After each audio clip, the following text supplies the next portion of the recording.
श्री तुळजाभवानी मातोश्रींच्या संस्कृत सहस्त्रनामावलीमध्ये एक ओळ येते आणि ती म्हणजे केदारस्था भारतस्था मूलस्था मूलदुर्गजा. आता यामध्ये केदारस्था हा शब्द अत्यंत महत्त्वाचा आहे.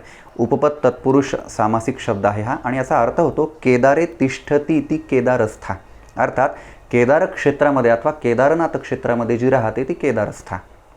यावरून आपणास लक्षात येईल की केदार क्षेत्रामध्ये कुठेतरी श्री जगदंबेचे प्राचीन पुरातन ठिकाण नक्कीच असावं. बरं, याला पुष्टी म्हणून तुळजा महात्म्य ग्रंथाच्या पहिल्या अध्यायामध्ये जर पाहिलं तर लक्षात येईल की मंदाकिनी नदीच्या तीरी अनुभूती तपस्या करत होती. त्या ठिकाणी तिचा आश्रम होता आणि त्याच ठिकाणी कुकुर दैत्यानं तिला त्रस्त केल्यानं आई जगदंबा तिच्या रक्षणाकरिता धावून आल्या.